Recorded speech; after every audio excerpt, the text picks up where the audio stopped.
안녕하세요, 여러분. 요즘 저는 인터넷을 통해 너무나 많은 가짜 뉴스들과 또 역사 왜곡을 통해 사람들이 서로를 적대시하고 심지어는 폭력적인 발언도 서슴지 않는 현상을 보면서 참 많은 생각이 들었어요. 그래서 여러분과 함께 공의란 무엇인지 생각해 보기 원합니다. 하나님께서는 세상을 사랑하십니다. 하나님이 세상을 사랑하시면 그 사랑으로 모든 세상의 죄를 용서하시면 되는데 왜 굳이 자기 아들을 세상에 보내셔서 십자가에 죽게 하셨을까요? 그것은 바로 하나님의 공의 때문입니다. 하나님의 공의는 그 어떤 것과도 타협할 수 없는 것입니다. 하나님의 공의가 사랑이나 용서로 타협할 수 있는 것이었다면 하나님은 굳이 자기 아들을 이 세상에 보내셔서 십자가 위에서 그렇게 잔혹한 죽음을 당하게 하지 않았을 것입니다. 하나님이 자기 아들을 세상에 보내신 것은 하나님의 사랑이 하나님의 공의를 무효시키지 못하기 때문입니다. 아무리 하나님이 우리를 사랑하신다 해도 우리의 죄값은 누군가가 반드시 치러야 하는 것이 하나님의 공의입니다. 그래서 하나님은 아무 죄가 없는 자기 아들을 세상 모든 죄를 지고 죽게 하심으로써 하나님의 공의와 사랑을 동시에 이루셨습니다. 이것이 바로 하나님께서 인류에게 보여주신 공의의 무게입니다. 저와 여러분이 하나님 앞에서 온전한 삶을 살지 못해도 날마다 죄사함의 은혜를 누리고 하나님을 아버지라 부를 수 있는 것은 예수님이 우리의 죄값을 자기 목숨으로 대신하심으로 하나님의 공의를 이루셨기 때문입니다. 공의란 무엇일까요? 공의는 모든 사람들에게 반드시 공정하게 지켜져야 할 원칙입니다. 우리나라에서는 이것을 헌법으로 규정하고 있습니다. 헌법은 모든 법 중에 최상위에 있는 법입니다. 만약 이 헌법이 특정 권력에 의해 왜곡된다면 그 나라의 모든 질서는 무너지게 됩니다. 며칠 전 신학생들이 윤석열 탄핵 반대를 외치며 자유민주주의를 지켜야 한다는 주장을 펼치는 것을 기사를 통해 봤어요. 윤석열 탄핵의 문제는 정치적 이념의 영역에서 제외되어야 합니다. 이것은 헌법의 근간을 흔드는 문제이기 때문입니다. 전혀 다른 영역의 문제입니다. 저는 정치계에서 보수와 진보가 서로 힘을 견제하는 것은 필요하다고 봅니다. 그래야 권력이 어느 한쪽으로 치우치지 않고 국민들의 의견이 정치에 골고루 반영될 수 있으니 말입니다. 하지만 비상계엄을 통한 독재 정권은 이것과 전혀 다른 문제입니다. 우리 신학생들은 자유민주주의를 외쳤는데요. 저는 신학생 여러분이 생각하는 자유란 무엇인지가 궁금했습니다. 우리 기독교인들은 죄인을 향한 하나님의 공의를 십자가를 통해 완성하신 예수 그리스도를 통해 죄와 사망으로부터 자유함을 얻은 사람들이 아닙니까? 그렇다면 공의란 결코 그 무엇과도 타협할 수 없는 것임을 누구보다 더 잘 아는 사람들이 바로 그리스도인들입니다. 그런데 어째서 한 사람의 독재를 위해 한 나라의 법의 근간인 헌법이 타협되어야 한다고 생각하나요? 정말 그것이 자유민주주의일까요? 저는 신학생들을 보면서 안타까운 마음이 들었습니다. 이들이 주장하는 글을 읽어보니 이들이 주장하는 자유민주주의에는 역사적 근거가 보이지 않았기 때문입니다. 제가 비상계엄을 정당화하는 사람들과 대화할 때 반드시 물어보는 두 가지 질문이 있어요. 첫 번째 질문은 당신은 대한민국의 진보와 보수가 어떠한 역사적 배경을 통해 극단적인 대립이 생겼는지 알고 있나요? 라는 질문입니다. 이 질문에 대답한 사람 한 사람도 본 적이 없습니다.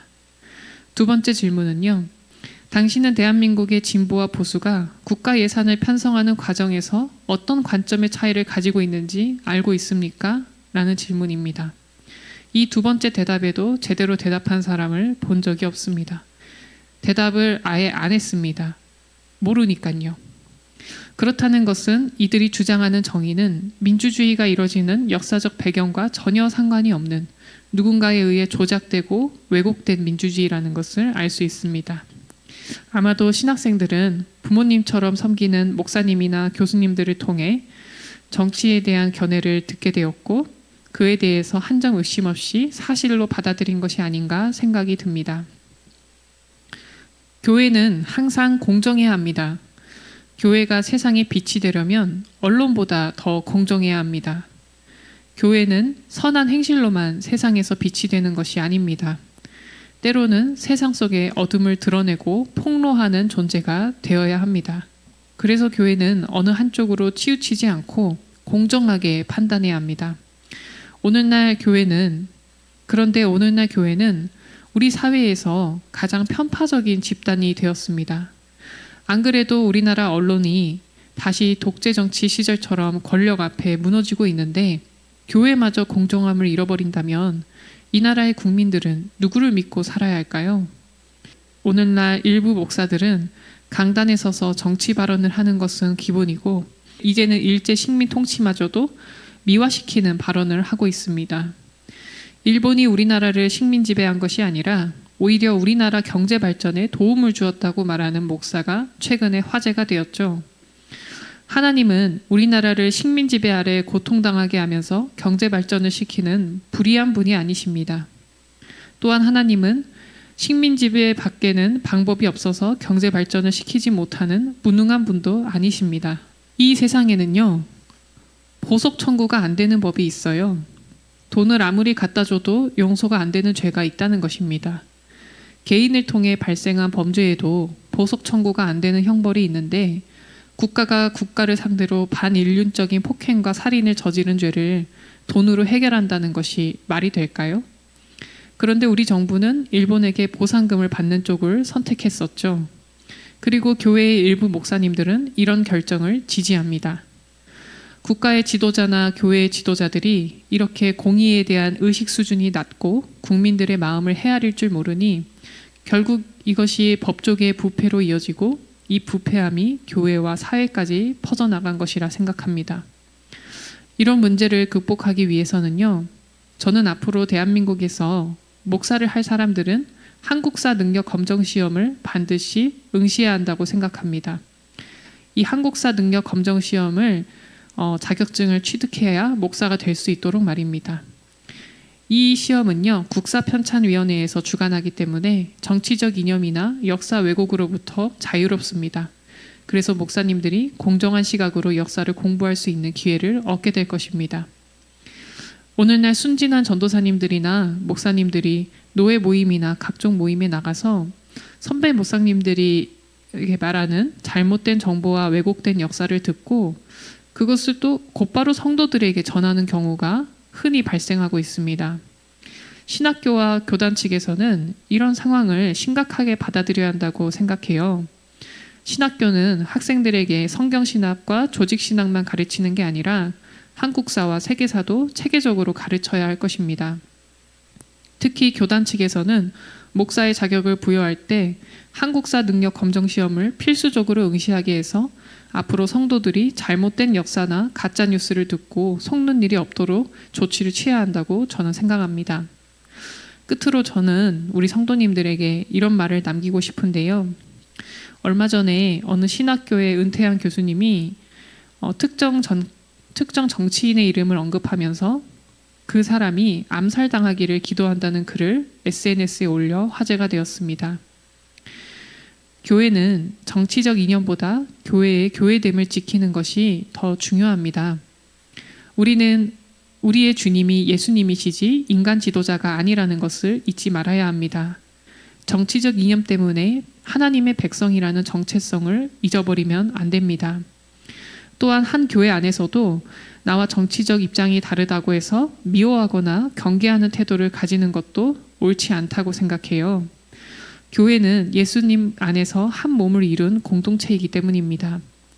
항상 공정하되 항상 은혜 가운데 말하고 행동해야 합니다. 그것이 바로 교회와 언론의 차이입니다. 언론은 사회의 어둠을 들춰내고 그것을 지적하는 기능을 해요. 하지만 교회는 사회의 어둠을 드러내고 그 어둠을 마치 나의 어둠처럼 여기고 슬퍼하고 애통해하며 하나님께 기도하는 제사장적 기능을 합니다. 지적하고 증오하고 폭력적인 말로 대립하는 것은 하나님이 원하시는 교회의 모습이 아닙니다. 네, 기도하겠습니다. 하나님 아버지, 우리가 살아가는 이 시대가 정말 혼란스럽습니다. 다들 자유를 외치지만 진정한 자유는 공의가 지켜질 때 얻을 수 있는 것임을 잊지 않게 도와주시기 원합니다. 교회가 언론보다 더 공정한 시각으로 세상을 바라볼 수 있도록 도와주시기 원합니다.